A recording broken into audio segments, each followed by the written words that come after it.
What's up everybody and welcome to the channel. In today's video we're going to take a look at this 2023 Ram 2500 heavy duty Rebel. This one's finished off in super white. MSRP is a little over $92,000. We're going to take a full look at this diesel truck. Underneath the hood of this heavy duty 2500 you're going to find the 6.7 liter Cummins turbo diesel inline 6-cylinder motor. This pumps out 370 horsepower with 850 pound-feet of torque.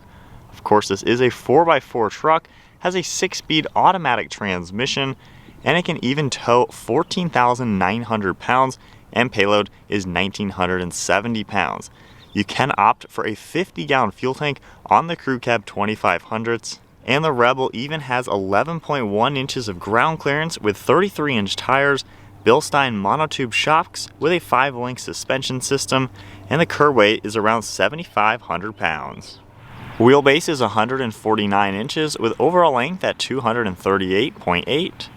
Width is 79.1 and height is 80.9 inches.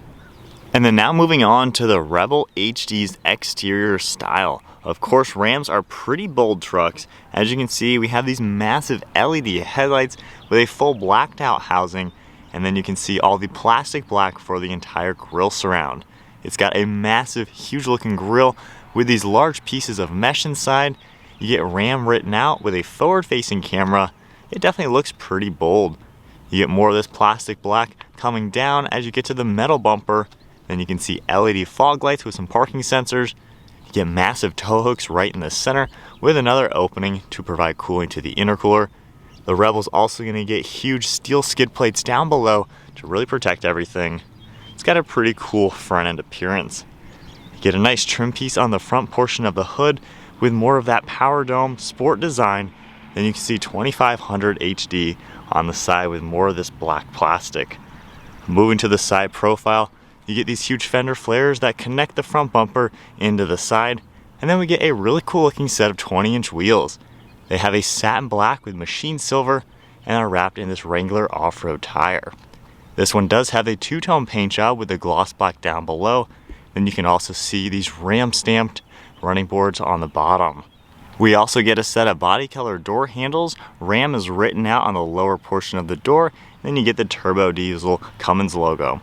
We have plastic black for the side mirrors with LED lights on them. There's a camera in the bottom section as well as a camera on the back with two different style mirrors. Then you can see some more black trim running around these windows. And then taking a look at the side profile, the crew cab as well as the 6-foot bed makes this truck definitely stand out as a large vehicle. It is certainly a big truck. Has good proportions though, front and back. And you're going to notice on the bedside we have the Ram box. These actually do lock and you can press the button, and this is basically two different trunks on the side of the truck. Really nice to see that. You can put groceries in there, or of course utility things if you're using this as your work truck. So pretty nice design. And then you can also see the rear fender flare matching the front, and just a really nice design with that black going all the way across. We got the exhaust tip on the side, then your metal rear bumper with all of your parking sensors integrated into the lower side, your trailer hitch right in the center with connections on this left side, and then we get Rebel on the left, a massive Ram logo through the center, and your 4x4 badge. These are LED taillights with a nice red design to them. Then you can also see the camera as well as the electronically releasing handle right above that. And you can also take the key fob and double tap the tailgate button. It's going to soft open, and you can see we have a full spray and bed liner for this truck. This one also is going to get LED lights in here which really light it up. And we have a built-in bed extender that is adjustable. You can put it in all the different slots within the bed or put it out towards the back. This even gets the Mopar bed cover. You can see the latches on it. It'll fold into 3 pieces up to the front to really make this a super useful bed. Now, having the Ram box, it does make it a little bit narrower in here. This is just about 4 feet wide. You can fit a piece of plywood in here, which is still functional. However, you do sacrifice just a little bit of that width to go for the Ram box.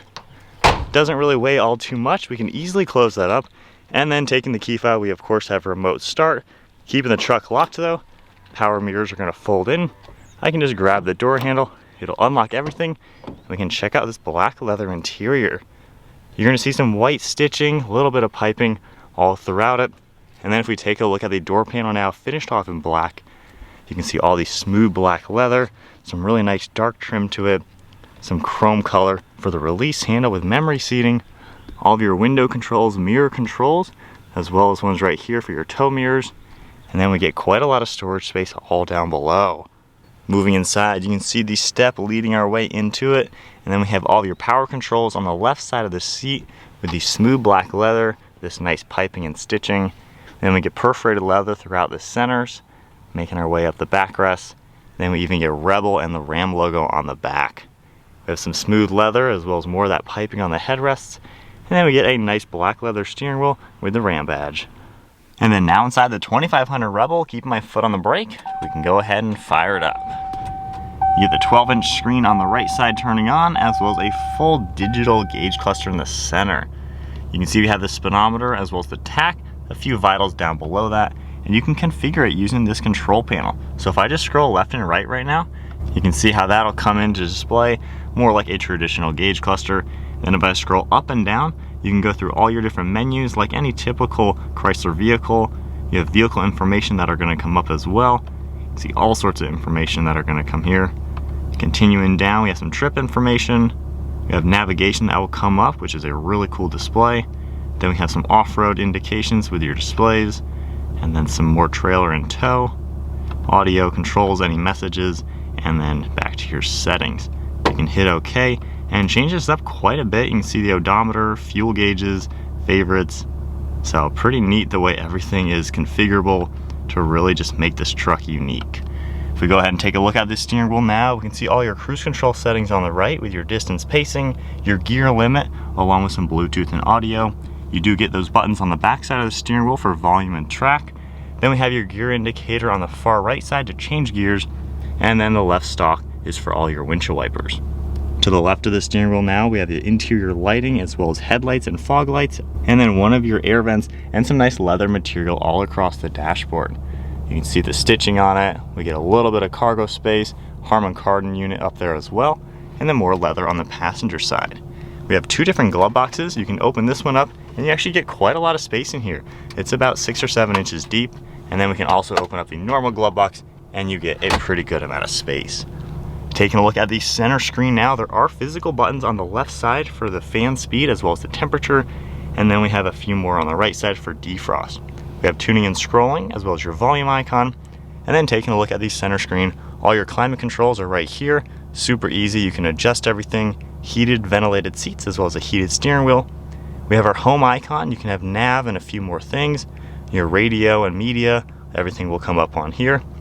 Back to your comfort access, full screen navigation, then you have the phone integration and vehicle, and here you can see the mirror dimming. You also have different camera views as well. So you can see a cargo cam to view things that you're going to have in the bed of the truck, a few more ones for forwards, you have different rear cameras as well. And if I just exit out of here, you can see more things that are going to come up like off-road. If we go under the off-road pages now, we can see the steering angle, transfer case, all of your gauges, pitch and roll. So really just an endless amount of different items that are going to come up in here. Going back to vehicle, you have different controls, the settings. You can really display anything you want. And then you have all your different apps as well. All of these are going to come up and you can just scroll through and just filter everything. So pretty nice the way everything is laid out. Underneath all of this, you can see your tow and haul mode. We also have shortcuts for parking sensors, traction control, air brake, and you also have the trailer steering, the brake adjustment for the back, and then we have your four-wheel drive selector with your downhill assist. There's quite a lot of storage space down here with cup holders and a change holder, and if we slide this back, you can see different auxiliaries and more storage. We also have a really good spot to snap your cell phone, more storage way down below, and then for the armrest, this opens up. We have a small one that'll open up for a little bit of space, and then the second lever, it gets you to the bottom where there's even a divider down there, which is really neat to see. We also have some measurements down here. And then one last look at the interior. Pretty nice interior overall, very well appointed, and you got quite a lot of cool technology. And then we get just a basic black headliner with some speakers and dome lights all above that.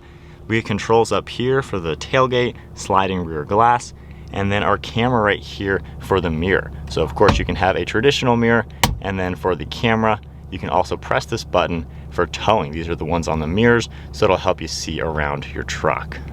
And then taking a look at the rear seat space, if I grab the door handle and open it up, this door panel is finished off very similar to the front with the same black leather and everything. And then we have this same black leather and perforated leather for these seats. This can seat 3 people back here. You get a really cool contrast with that same piping. The center seat as well, you can pull this down. We get a nice armrest with 2 cup holders. And then on the headrest, you get a little bit of stitching. You can also grab the bases of these, lift them up, and it reveals a lot more storage space. And a very neat feature, you can grab this piece as well and kind of open this up to be a table. So this will kind of fold outwards like that. You can put stuff underneath it, but then use this as a flat area to just load a lot of items. We do get heated seats back here, different plugs and storage, along with your air vents and a few extra plugs. You get a little bit of storage on the back side, and certainly a very practical back seat. So then sitting in the back seat now of the 2500, this is a big truck, sitting back here at 5'11". I have plenty of headroom, maybe like 3 or 4 inches. Knee room, even with the seat set back a little bit, plenty of knee room and foot room. Armrest is in a great place. While the seats don't recline, they're at a pretty good angle. So honestly, you could be back here for a couple hours and it really wouldn't be the worst. We of course have that sliding rear glass, and you just feel nice up and high to have a lot of visibility over the road and feel pretty open back here. So we are setting off now in the Ram 2500, giving it a little bit of acceleration.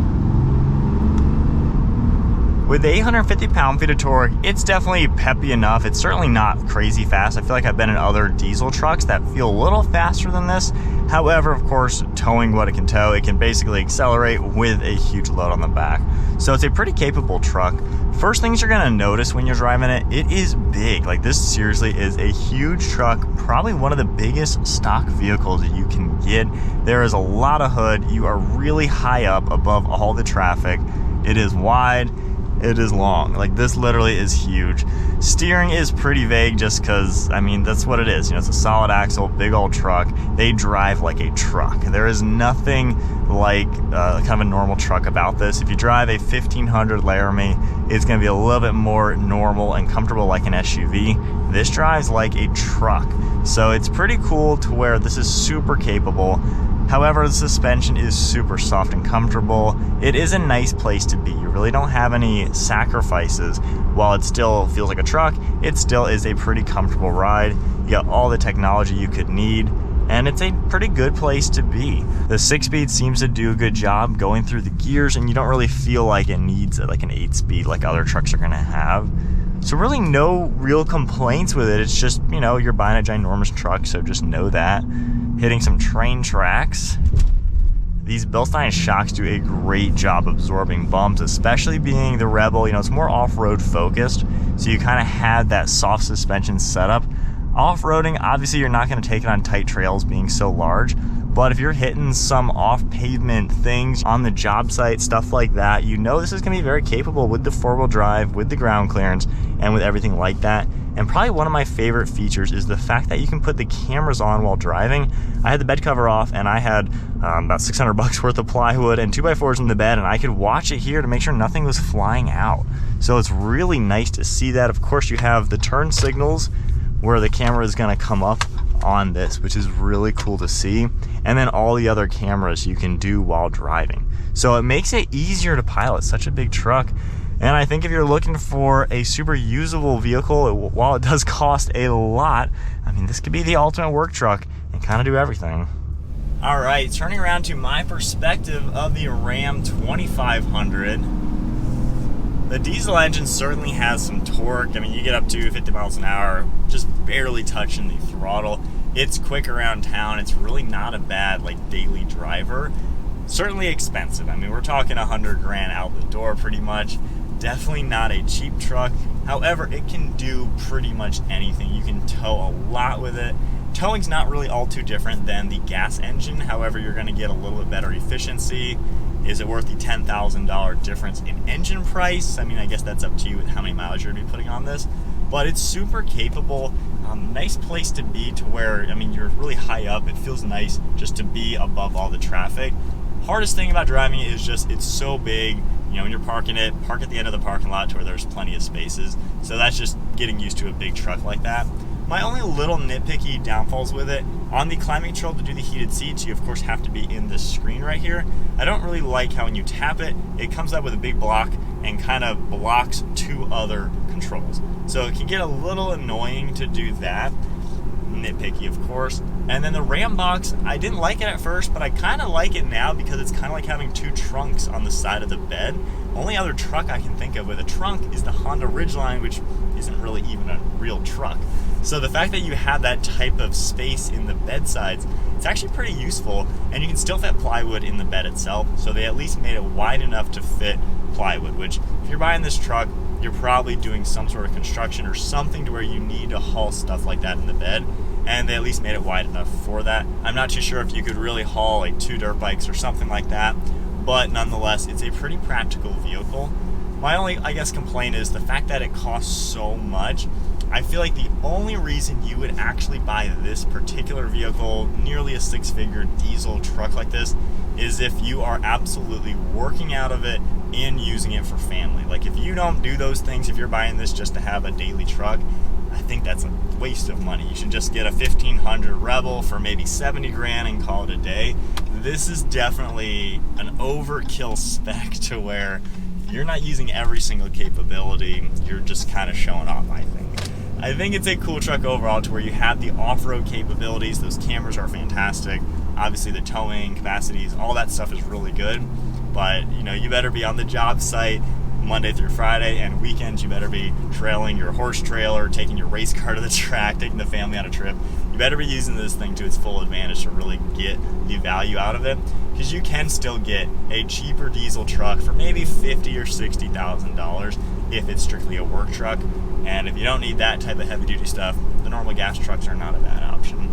But it seems like a good overall vehicle. I mean, it's got a nice interior. I think General Motors is still up there in interior quality as well. I think Ford is starting to trail just a bit. I think Dodge is definitely up there.